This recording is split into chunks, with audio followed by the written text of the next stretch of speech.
हरि ओम तत्सत्। हरि ओम तत्सत्।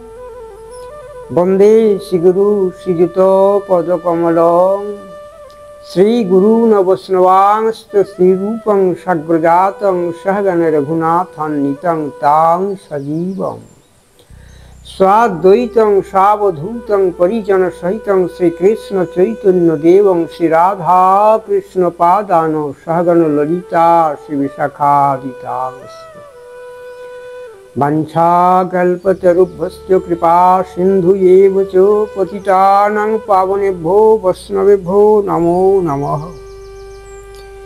चेतदर्पणमार्चनं भवमहतापाग्नि निर्पापनं श्रेयकैरवचन्द्रिका वितरणं विद्यावधूजीवनम् आनन्दम्बुधिवर्धनं पूर्णामृतसाधनं सर्वात्मस्नपनं परं विजयते श्रीकृष्णसङ्कीर्तनम्। हे कृष्ण करुणा सिन्धु दीनबन्धु जगत्पते गोपीश गोपिका कान्तो राधा कान्तो नमोऽस्तुते। तप्त काञ्चन गौराङ्गी राधे वृन्दावनेश्वरी वृषभानुसुतां देवी तं नमामि हरिप्रिये। आनन्दमय लीला विक्रय हेमाडो दिव्योत्सवी सुन्दराय तस्मै महाप्रेम रसाय प्रदाय चैतन्य चन्द्राय नमो नमस्ते।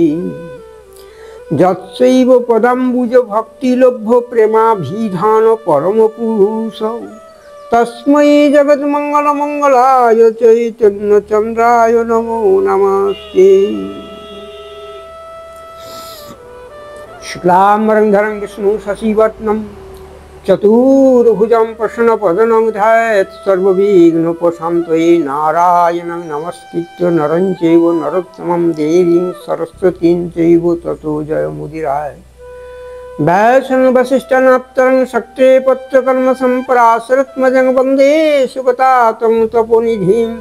व्यासाय व्यासरूपाय विष्णुरूपाय विष्णवे नमो वै ब्रह्मविधये वसिष्ठाय नमो नमः।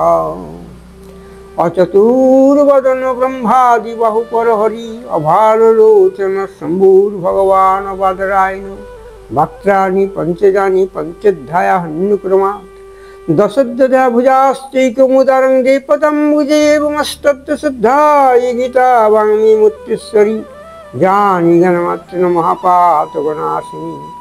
ॐ अखण्डमण्डलाकारं व्याप्तं येन चराचरं तत्पदं दर्शितं येन तस्मै श्रीगुरवे नमो। गुरो ब्रह्मा गुरो विष्णु गुरुदेव महेश्वर गुरुदेव परं ब्रह्म तस्मै श्रीगुरवे नमो। हरि ओम तत्सत्। ओम तत्सत्।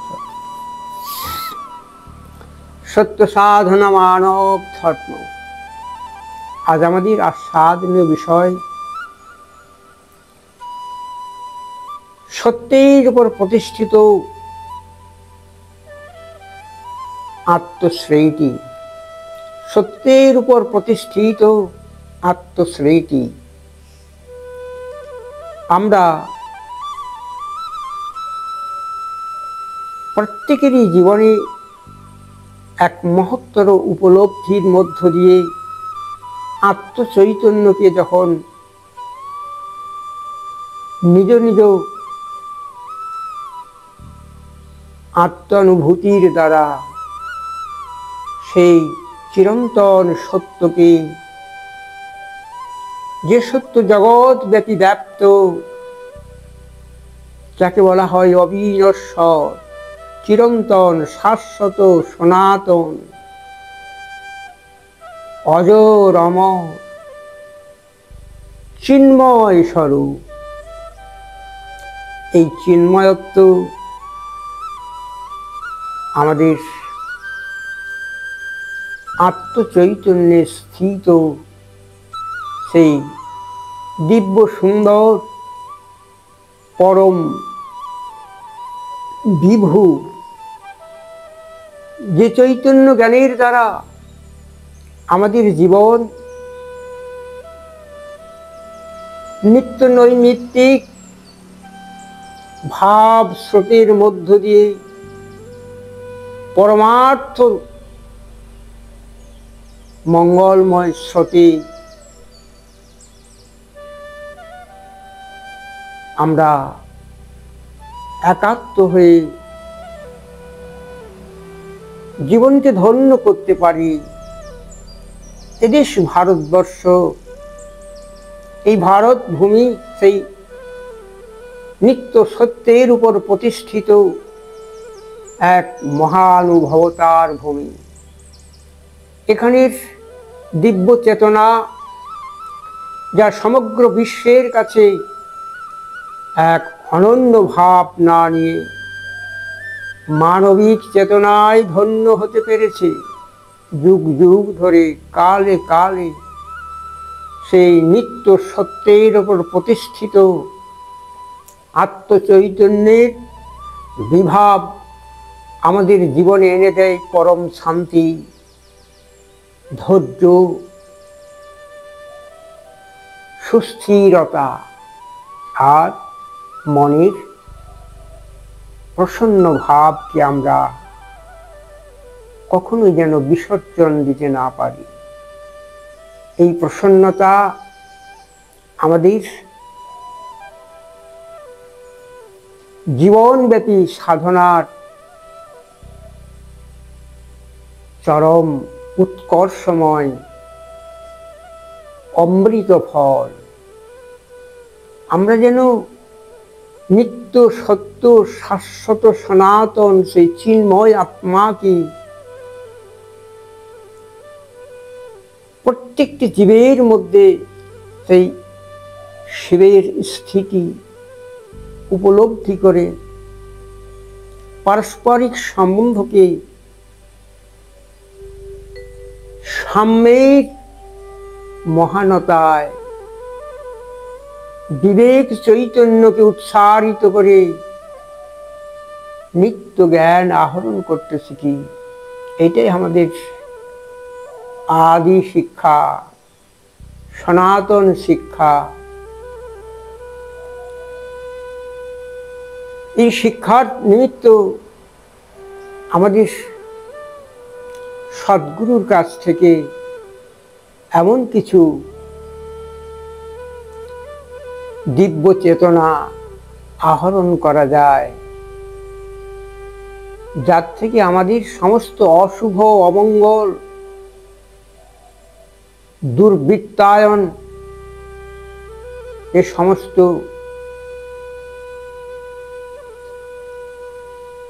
অনৈতিকতার মালিনত্ব থেকে আমরা যেন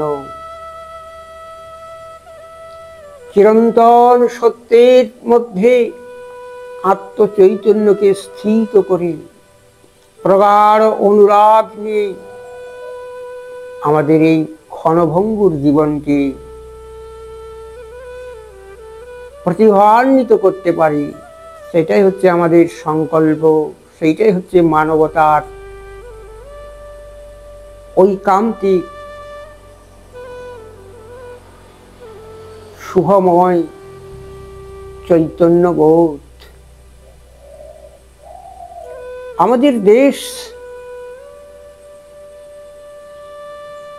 মহৎ প্রাচীন মনি ঋষিদের আর্যভূমি। এই দেশকে বলা হয়েছে আর্যবৎ। আবার এদেশকে ভারত ভূমিও বলা হয়। আবার কোন কোন পণ্ডিতগণ এদেশকে হিন্দুস্থানও বলেছেন, বা সেটি প্রমাণ সাপেক্ষও রয়েছে। আর বিদেশিরা আমাদেরকে বলেছেন ইন্ডিয়ান, অর্থাৎ ভারতীয়। তো প্রত্যেকটি ভাষার সমীকরণ করলে দেখা যায় সেই এক অখণ্ড নিত্য সত্তার গভীরে ঠিক যেন একটি বৃক্ষের মধ্যে অনন্ত শাখায় অনন্ত পুষ্পিত ফুলের সৌরভ। তা হলো এই ভারতবর্ষের দিব্য সুন্দর পরমানন্দময় অভিব্যক্তির প্রকাশ।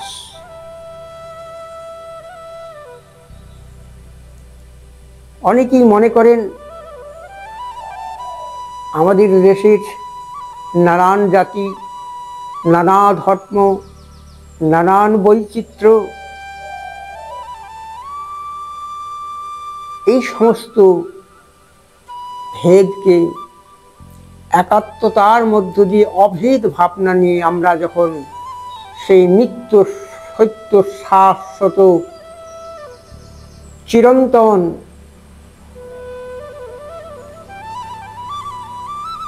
দিব্য স্রোতে অবগাহন করি, তখন আমাদের মধ্যে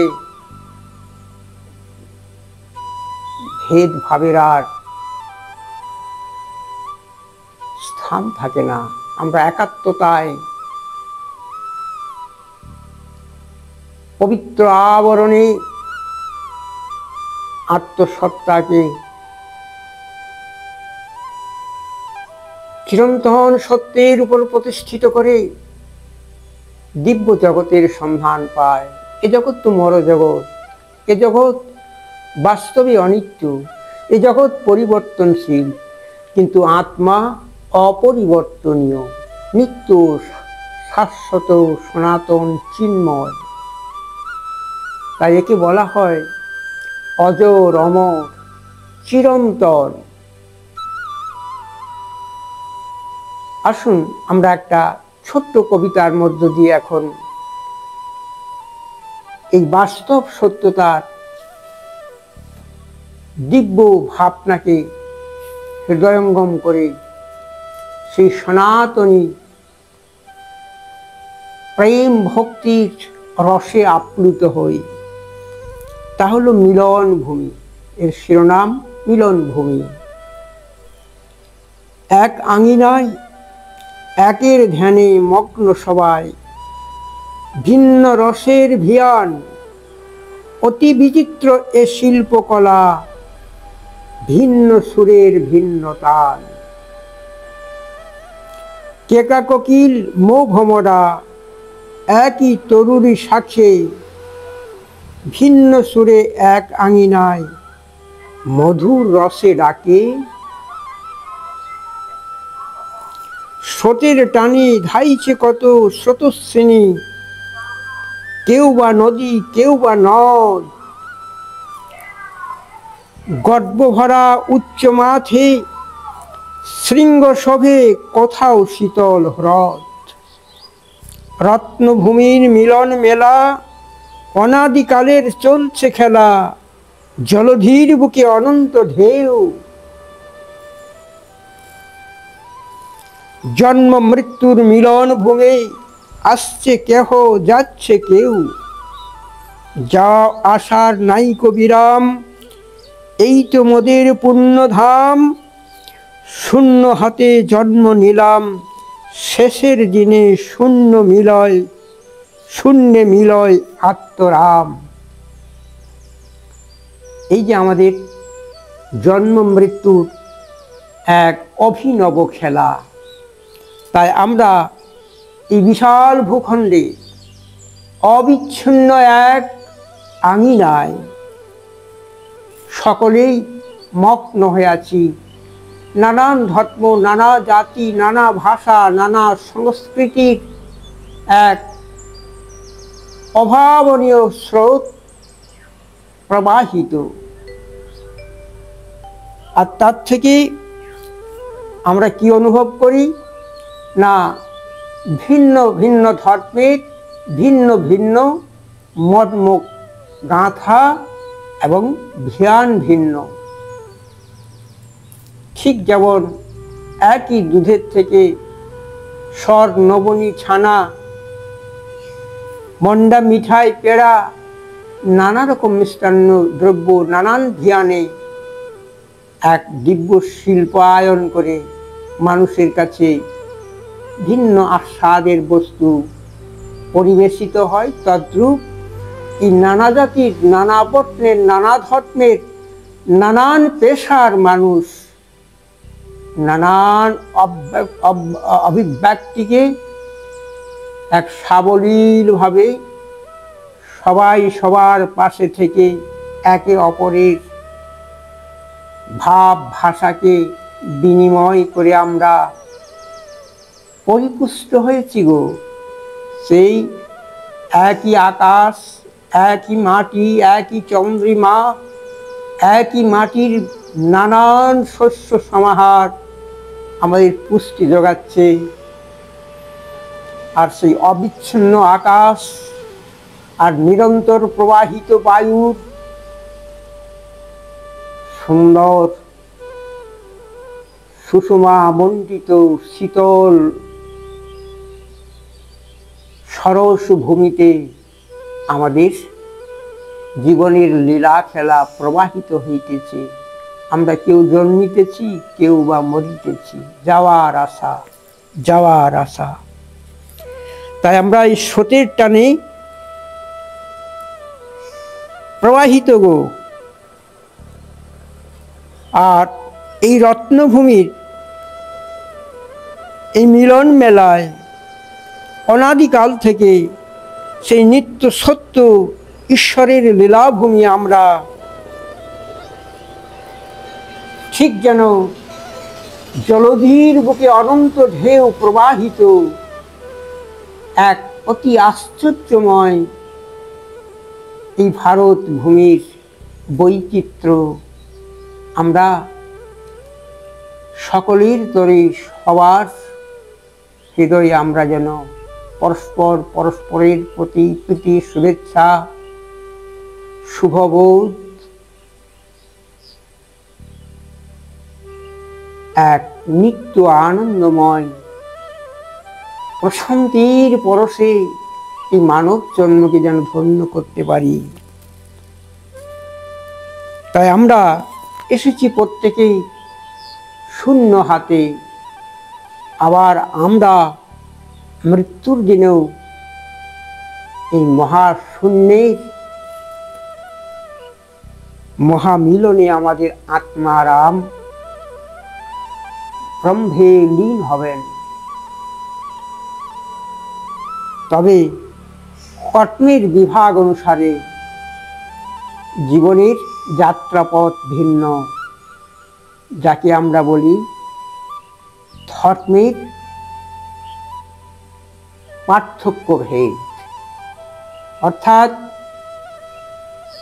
একই মাটি, একই জল, একই চন্দ্রিমার স্নিগ্ধতা, একই সূর্যের কিরণ থেকে উৎপন্ন বিভিন্ন ফসল, ফুল, ফল, নানান দ্রব্যাদির নানান স্বাদ, তদ্রূপ নানা ধর্মের মহামিলন ভূমি আমাদের এই ভারতবর্ষ। আসুন আমরা আবার অন্য প্রসঙ্গের দিকে যাই।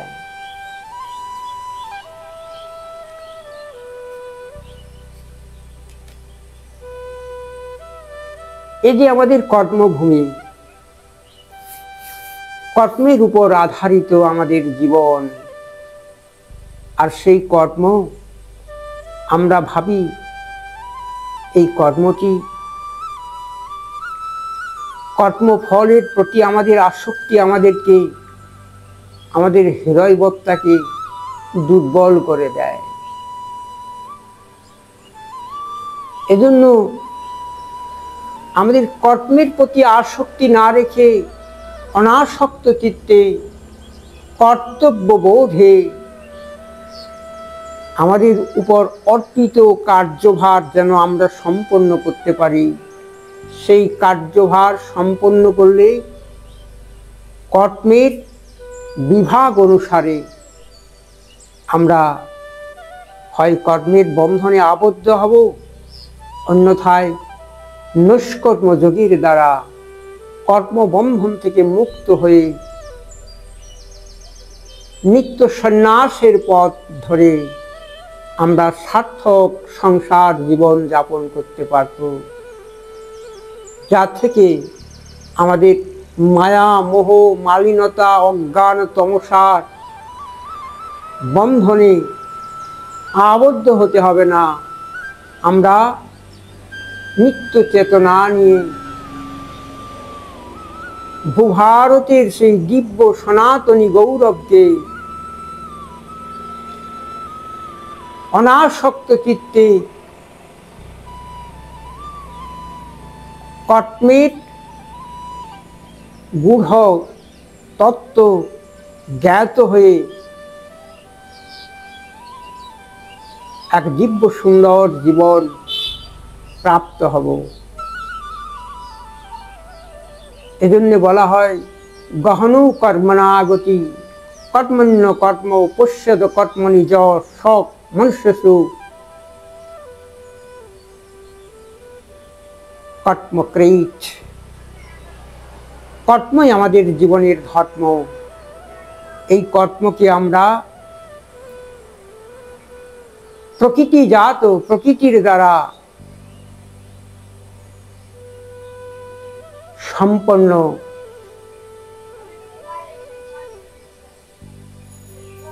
কর্মের বিভাগ অনুসারে আমরা নিত্য মার্গ অনুসরণ করতে পারব। কর্ম নৈব হি সংসিদ্ধি স্থিতা জনকাদয় লোক সংগ্রামাপি সংপස්සন কর্তুমর্হতি।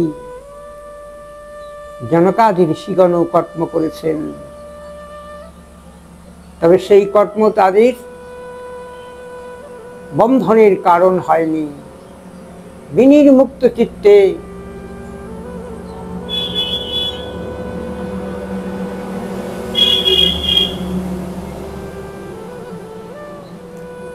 নিষ্কর্ম যোগের দ্বারা তারা যোগযুক্ত হয়েছেন। তাই ভগবান অর্জুনকে বলেছিলেন যোগযুক্ত হওয়ার জন্য। তাই যোগের কথা আমাদের এক নিত্য অভিসারের পথে আমাদেরকে শুভ চেতনা দান করে বিশ্বকর্ম সম্পাদনের অনুপ্রেরণা দেয়। যে কর্মের মধ্যে কোনো বন্ধন নাই, যে কর্ম জ্ঞানীর কর্ম, যে কর্ম শুভ অশুভ দুটোই ত্যাগ করে দেয়, তারপর নৈষ্কর্ম যোগের দ্বারা বন্ধন মুক্ত হয়ে বিনির্মুক্ত চিত্তে আত্মচৈতন্যের গভীর নিলয়ে জ্ঞানীর পরাকাষ্ঠায় সকল কর্মের অবসান ঘটায়। আমাদের দেহ প্রকৃতি এটি হচ্ছে একটা কর্মময় শিল্প উৎসভূমি, শিল্পের উৎসভূমি। দেহের ধর্ম কর্ম করা, আত্মার ধর্ম কর্মকে বন্ধন মুক্ত করে বিনির্মুক্ত চিত্তে অন্তরের সমস্ত গ্লানিকে অপসারিত করে মায়াময় জগৎ থেকে মুক্ত হয়ে পরমার্থ সত্য নিত্য সনাতন সত্যে বিভূষিত হওয়া, যেখানে কোনো পাপ মালিনতা অজ্ঞান তমসা দুঃখ যাতনা কখনো স্পর্শ করতে পারে না। এ হচ্ছে যোগীর কর্ম, জ্ঞানীর কর্ম, বাস্তব সত্যকে জানার কর্ম। আসুন আমরা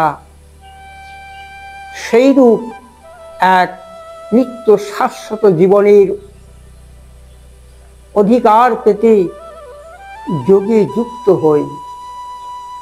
তাই আমাদের ভারতীয় সনাতন সংস্কৃতি তথা সনাতন যোগের পাঠশালায় আমরা ধ্যানে জ্ঞানে গরিমায় ঐতিহ্যে ভাব চৈতন্যে নির্মলতায় আত্মপ্রতিভাকে সবার জন্য মঙ্গলময় এক সৌধ নির্মাণ করি, যে সৌধের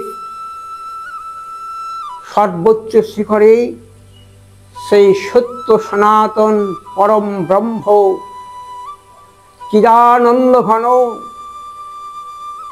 পরম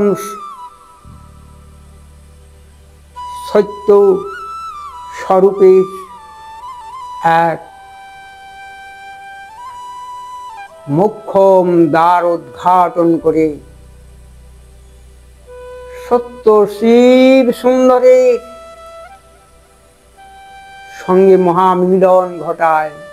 আত্মা নিষ্কলঙ্ক, আত্মা শুধু প্রকৃতি ভেদে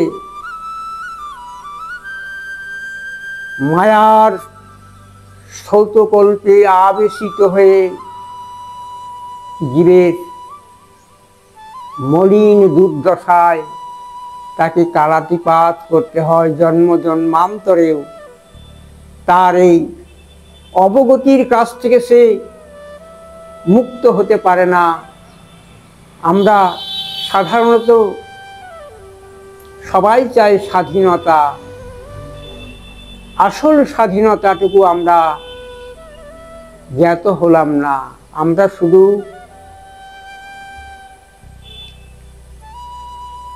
বাহ্যিক উপভোগ্য বিষয়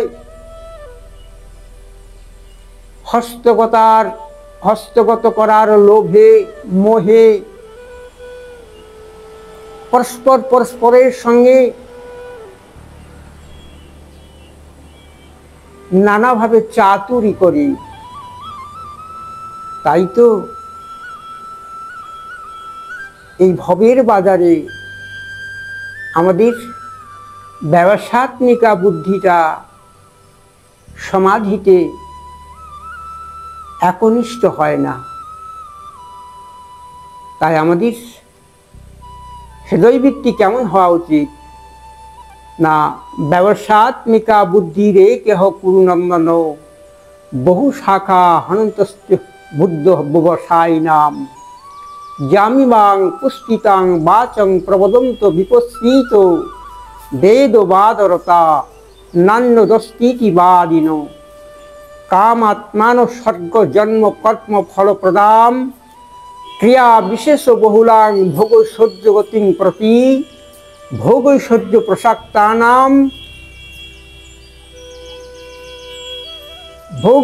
প্রসাক্তানাম তয়াপহত চেতসাম ব্যবসাত্মিকা বুদ্ধি সমাধৈ ন বিধীয়তে।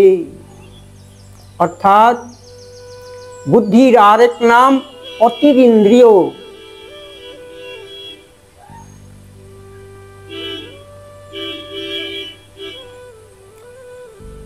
বুদ্ধির আরেক নাম অতিরিন্দ্রিয়, যাকে বলা হয় সংকল্প বিকল্পাত্মিকা বৃত্তি। আমাদের বুদ্ধি যখন আত্মচৈতন্যে স্থিত হয়ে বিকার শূন্য হয়, অর্থাৎ মালিনতা থেকে মুক্ত হয়, সেই বুদ্ধির দ্বারা আমাদের ব্যবসাত্মিকা বৃত্তি অর্থাৎ আমাদের বুদ্ধি নানা শাখায় বিভক্ত হয়ে যায়।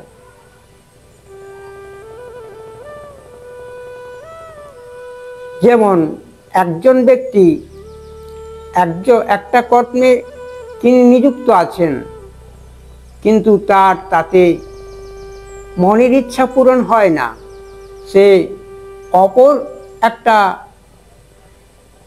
ভিন্ন মার্গ দিয়ে নিজের বুদ্ধিকে ভিন্ন আরেকটি স্রোতের দিয়ে পরিচালনা করে বেশ কিছু লাভান্বিত হতে চান। অর্থাৎ এক্ষেত্রে তিনি যদি তার বুদ্ধিকে একনিষ্ঠ চিত্তে শুধু এক অনন্য মনোনিবেশ করে একই পন্থার মধ্যে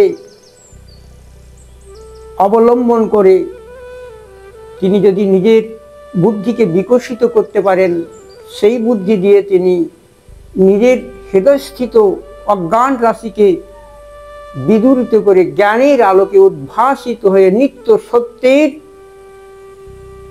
পথ অনুসরণ করে ঈশ্বর সেবায় মগ্ন হতে পারেন। তার থেকে তার জীবনের প্রশান্তি, অভাব, অভিযোগ সমস্ত কিছু ভগবান পূরণ করেন। কিন্তু আমরা তাতে ক্ষান্ত হই না। আমরা আমাদের বুদ্ধিকে ভিন্ন ভিন্ন শাখায় সঞ্চালিত করে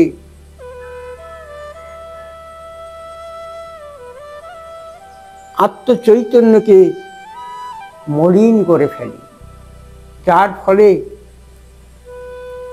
বহু শাখা হি হনন্তশ্চ বুদ্ধ হব্যবাসাই নাম, অর্থাৎ আমাদের বুদ্ধি অব্যবসায়িত্ব, বুদ্ধির অস্থিরতার জন্য আমরা বিভিন্নভাবে মনকে বিচলিত করে ফেলি, আর তার থেকে আমাদের জ্ঞান সমাধিস্থ হয় না। আমরা আপাত মনোহর জামিবাং পুষ্পিতাং বাচং প্রপদন্ত বিপস্থিত, আপাত মনোহর অতি শীঘ্র কিছু লাভান্বিত হওয়ার প্রয়াস নিয়ে আমরা সেই বুদ্ধিকে বিক্ষিপ্তভাবে পরিচালনা করি। ফলে আমাদের ঠিক যেমন নানান দেব দেবীর কাছে আমরা প্রার্থনা করি, কিন্তু সেই দেবদেবীরা মূলত সেই এক ঈশ্বর পরমেশ্বরের কাছ থেকে সমস্ত শক্তিটা আহরণ করেন। একটা গাছের শাখা, অনন্ত শাখা তার মূলের উপরে ডিপেন্ড করে। মূলটা যদি তার সক্রিয় থাকে তাহলে সমস্ত শাখা প্রশাখা সঞ্জীবিত থাকবে। তদ্রূপ আমাদের হৃদয়ের মধ্যে যে নৈষ্ঠিকী বৃত্তি, চিত্তের স্থৈর্য, ধৈর্য, শালীনতা, জ্ঞানের সুবিপাক, চৈতন্য স্মৃতি, আমরা যদি ঈশ্বরের ধ্যানে মগ্ন হই তাহলেই আমাদের সেই আত্মশক্তি প্রতিভাবান্বিত হয়ে সুন্দর সাবলীল জীবন পরমার্থ জ্ঞানে ভূষিত হতে পারবে। সমাধিতে স্থিত হবে মন। কিন্তু আমরা সেই মনের অস্থিরতার জন্য বিক্ষিপ্ত মনা হয়ে, চঞ্চল মনা হয়ে, বিভিন্ন স্রোতের প্রবাহ দিয়ে আমাদের বুদ্ধিকে ভ্রষ্টিত করছি। এই ভ্রষ্টিত করার ফলে আমাদের আত্মচৈতন্য, নিত্য সত্য সনাতনী শক্তিটা ক্রমশ মায়ায় অভিভূত হয়ে যাচ্ছে। মায়াময় জগতে আমরা বিচরণ করছি। এরই পরিণাম আমাদের যত দুঃখ, ক্লেশ, দুর্ভাবনা, অশান্তি আর সংসার বন্ধন, যাওয়ার আশা এ ফুরায় না। আসুন আমরা এই অনিত্য মায়াময় জগৎকে অবরুদ্ধ করে নিত্য শাশ্বত সনাতনী শক্তির দ্বারা হৃদয়কে পরমার্থ পথে সঞ্চালিত করে ঈশ্বরের সেবায় মগ্ন হয়ে সমগ্র দেশবাসীকে এক অখণ্ড সার্বভৌমত্ব, স্বাধীন ভারতের সুখময় ঐশ্বর্যকে আমরা যেন আস্বাদন করতে পারি। বন্দে মাতরম, বন্দে মাতরম, বন্দে মাতরম। ওম শুভ শান্তি রীতি, ওম শান্তি রীতি। হরে কৃষ্ণ, হরে কৃষ্ণ, কৃষ্ণ কৃষ্ণ হরে হরে, হরে রাম, রাম রাম, হরে হরে। আগামী দিনে আমি যোগের প্রকরণগুলো সুন্দর সাবলীলভাবে আসন প্রক্রিয়াদি বিশ্লেষণ করব, কিন্তু তার পূর্বে আমাদের হৃদয়ের চিত্তবৃত্তিগুলোকে পরিমার্জিত করার জন্য আজকের এই যোগভূমির সনাতনী যোগ রহস্যকে আমি সবার কাছে পরিবেশন করলাম। আপনারা একান্ত নির্দিষ্ট চিত্তে এই যোগভূমির নিত্য চৈতন্যময় সত্তার সঙ্গে একাত্মীভূত হয়ে সেই দিব্য স্রোতে অবগাহন করুন, যার থেকে আপনার জীবনের সফলতা, শান্তি, সমৃদ্ধি এবং পারস্পরিক প্রীতি, সৌহার্দ্য, স্বাধীনতাবোধ এবং চৈতন্য জ্ঞানে ভূষিত হয়ে আমরা নিত্য জীবন লাভ করি। ওম শান্তি, ওম শান্তি।